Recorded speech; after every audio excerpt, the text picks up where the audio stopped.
Now that we've covered how to find out the dimensions needed for this Mickey, I'm going to hold down the bottom silver key and drag my mat along till I get to my next image. This next image is the tongue. It's very tiny.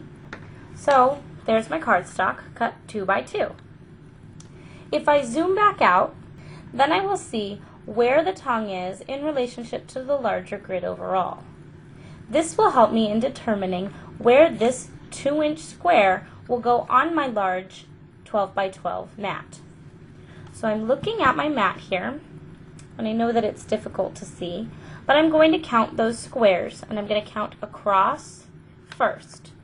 1, 2, 3, 4, 5, 6, 7. So that 2 by 2 square is going to need to be 7 inches over on my actual 12 by 12 mat. Doing the same thing from this side, I can check the size that will be needed in order to cut Mickey's shoes and the placement of that paper. So Mickey's shoes are taking up a 2-inch by 3-inch block. I have a piece of cardstock here cut in gold that will be sufficient for covering Mickey's shoes. Okay. You'll also notice that I again have the face and the eyes and buttons and the trousers on the bottom of this mat. We'll go now to my other video and see how it is that we can place all of these pieces of cardstock onto the larger mat. Okay, so here we are at the other video recorder, and I'm going to show you how to position those papers that we talked about. In the last segment, we were looking at the Gypsy with all of Mickey and his accessories rearranged strategically about the 12 by 12 mat so that I could put my mat in, just load it once, and have all of the pieces cut out in one go. So what I need now is to actually get my 12 by 12 mat, and I have all of my cardstock cut to the sizes using the grid on the main mat on the Gypsy screen. So we worked earlier with that 4 by 5 piece of black cardstock.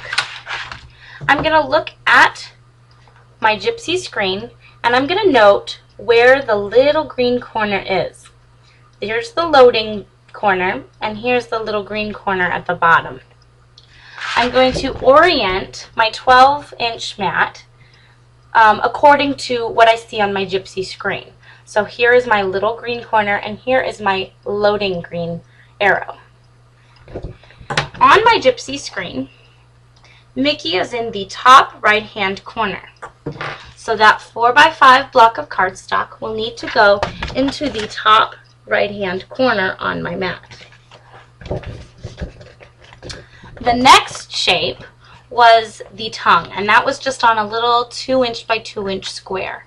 When I counted it out on my Gypsy, I determined that it was going to need to be at about the 7-inch mark.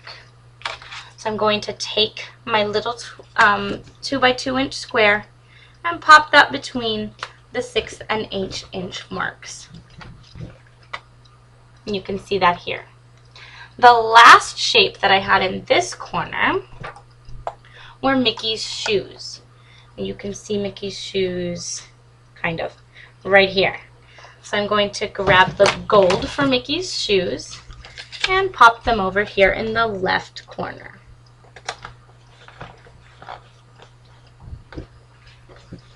So there you can see I'm prepared to cut out Mickey, his tongue, and his shoes.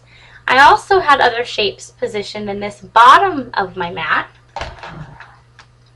including here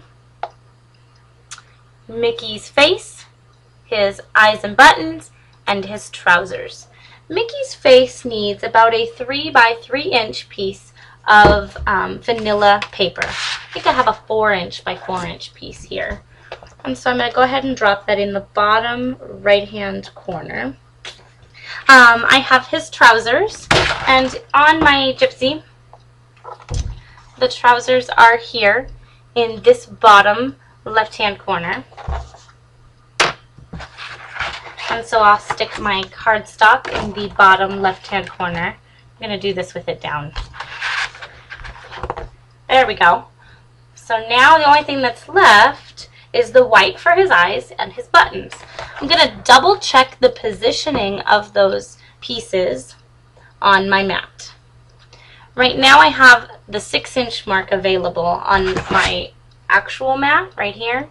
There's the 6-inch mark. And so I'm going to position this over the 6-inch mark on my Gypsy screen. So I'm going to count 1, 2, 3, 4, 5, 6 and drop him into place. Double checking on here, 1, 2, 3, 4, 5, 6. I will drop my white cardstock onto my mat. So now I have the base Mickey, his tongue, his shoes, his face, the whites of his eyes, his buttons, and then his red trousers. I will load this into my expression, and it will go ahead and go to all of those places and cut out my pieces. Once you've done this several times and you get the hang of it, it'll go much quicker. You really need to familiarize yourself with the XY axis on your grid and just the measurements in general. On your Cricut Gypsy, they do not have the measurements written out, so you'll just need to be sure to use that little green corner and the load arrow button, this load arrow button, and that little green corner as a reference point when you're placing your paper. If you have any questions, I'll either be on the Cricut message board, probably in the Gypsy forums for a few more days, or you can reach me at scrapperbug2002@yahoo.com. Thank you. Bye.